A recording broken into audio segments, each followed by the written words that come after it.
Hi, I'm Ben from Freemius. Do you know the old saying, the customer is always right? If you've ever worked as a service provider, this saying is the essence of all the frustrations of serving customers. In spite of this, most new WordPress businesses don't have much of a choice but to politely serve any new customer coming in, even though they can sometimes drain a lot of your time and be very difficult to work with. But is it really worth all the extra hassle, headache, and frustration? Today, I'd like to undermine the notion that WordPress businesses should take any new customer that comes their way. In some cases, for your own sanity and the well-being of your business, firing a problematic customer can help you grow and manage your business better. Let's plug in. Before we get started, make sure you subscribe to our YouTube channel for future videos. If you're watching this directly on YouTube, you can click the alert icon for notifications about new releases. Let's meet 3 types of customers that should be fired ASAP. The first one is Will, the willfully ignorant customer. Will might seem innocent in the beginning. He has a very simple problem, usually an easy-to-solve functionality issue, something that can be quickly handled by referring him to relevant documentation or sending him screenshots or a short video of what he needs to do. A simple troubleshooting process. He just needs a nudge in the right direction, and from there he will definitely be able to do it by himself. The real trouble begins when Will is actively refusing to do anything and to read or learn. Before you know it, he is opening a new support ticket every day, and sometimes even more than one.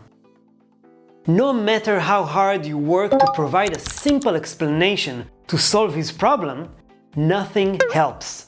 Instead, Will keeps insisting on getting the easy answers from your support. Sometimes this kind of behavior is actually encouraged by good customer service. So good that it is easier for Will to open a support ticket on a daily basis with his very simple problem than searching for the answer on Google or looking through your documentation by himself. Trying to keep up with Will's refusal to perform any action by himself will result in a significant drain on resources and time, which leads to spending more money for support than what he paid for your product. The second kind of customer you should fire is the aggressive one, or in short, Agnes. Agnes is a customer that treats your business and your team as if everyone owes her something. It doesn't really matter what issue requires your support, whether it's a mistake you made or some other wrong that Agnes feels happened to her. It won't make Agnes treat you or your team better. She will send aggressive and sometimes hostile messages for no good reason, and it doesn't matter how well you treat her. It doesn't matter if you offer a discount coupon or offer a refund outside of your refund policy. She is here to fight and to let you know how angry she is. Being polite with these customers will not help make them feel better about what happened, no matter how big or small the issue. You just have to stop working with them. Giving them a full refund and deactivating their account. Disconnecting yourself and your business from disruptive customers will give you the peace of mind to move forward and not to give room to people who just want to troll and fight. The third type of customer that you want to get rid of is kind of an evolved version of Agnes. These customers are more sophisticated, and not only are they willing to fight, but they are happy to use all kinds of threats to get what they want. We'll call our extortionist customer Alex. In theory, Alex can be a very intimidating customer. He is willing to hold you hostage if you don't give him what he wants. Threats like, "You better fix this or you'll get a bad review," or "I'll sue you if you don't do this or that," are his weapons of choice. And there's not much you can do about it. It can be quite frightening. Alex is used to getting what he wants from companies because usually they're treating him with the customer is always right approach. Now, let's get something straight. Getting bad reviews is something every business has to deal with at some point. It is unavoidable in some cases, and you have to accept that when running a plugin or theme business. So, when an angry customer like Alex threatens with a bad review, just be sure you do everything possible within reason to resolve this issue. But don't fall into his trap and do things that you might regret later. Now that we've met our troublemakers, let's talk about the 4 ways that we can fire them. Number 1. The warning shot. Send a warning email explaining something like, if this continues, we will have to refund you so you can find another solution. Be polite but assertive, and be clear about the consequences of their continuing actions. In many cases, the anonymity of the screen and keyboard can make users write things they regret later, especially if they're under stress and feeling someone is mistreating them. Sometimes they are not even aware of the fact that they are crossing the line. Give them the chance to rethink their actions and the possible consequences. If you remind them that there are real people behind a digital product, they'll realize they went a little too far and might even apologize. Even if they don't respond to the warning shot in the form of an email, it can be a good sign. There is one exception when it comes to the warning shot, and that's Alex, who threatens with a lawsuit. This kind of customer should always be fired immediately and given a full refund. You don't want to mess with lawsuits and deal with people trying to use that as leverage. If you have a lawyer, let him or her handle the correspondence from that point forward. The second way to fire customers is the explanation. This is where the actual firing happens, and usually it comes after a warning shot. Every customer deserves to receive a polite yet assertive explanation about why they're being fired. For Will, the willfully ignorant customer, make the explanation about your own inability to create a product or service that enabled them to succeed, whether or not you think it's true. If you are aware of a similar product he can try, tell him about it. For Agnes, the aggressive one, avoid judgment and stick to the facts. Remind her that the tone and language she used in the correspondence are not professional and unacceptable, and that's the reason she is being fired. For Alex, the extortionist customer, let him know that you do not respond to threats, and since he has chosen to threaten you, you are forced to end your relationship.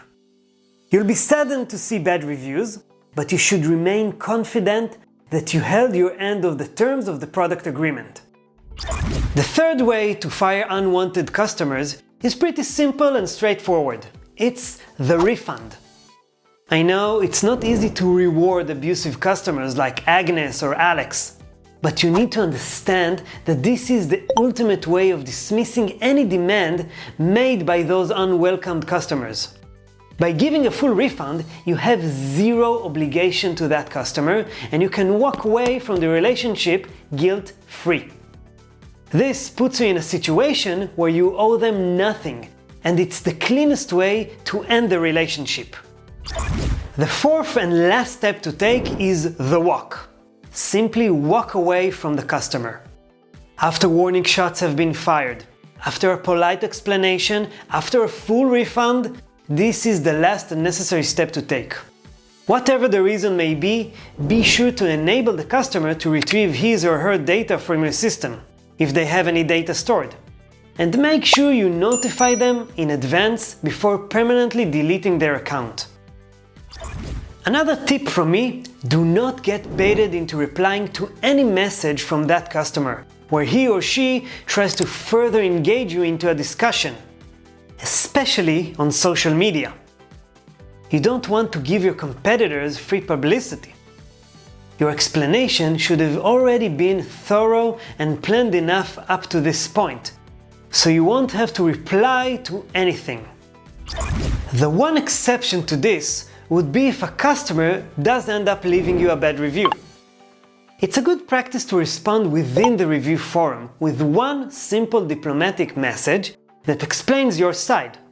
This shows other potential customers that you do care about providing a good experience and that the situation may have been an exception.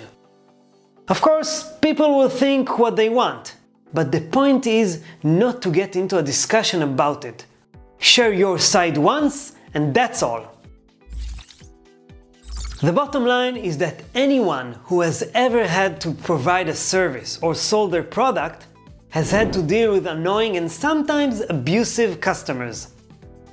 It happens to every business owner, and the WordPress ecosystem is no different. The two main principles I suggest you keep when dealing with these customers are: first, keep communication as professional and neutral as possible. Don't get dragged into unnecessary personal discussions. Try to find the right balance between being polite, but at the same time being assertive and firm with your decisions. Second, try to anticipate possible customer complaints and plan different responses for them ahead of time. Try to write a few ready-made saved replies or templates for different cases. This way you'll be able to handle any case quickly and with consistent standards. If you'd like to see some good examples, you can check our blog post on this topic in the description below. Finally, don't be afraid to fire customers that you are convinced will do more damage than good. Put your business interest first, and don't let Will's, Agnes's, and Alex's ruin it. That's it for me. If you want to learn more about how to better sell WordPress plugins and themes, subscribe to our YouTube channel and blog. See you next time!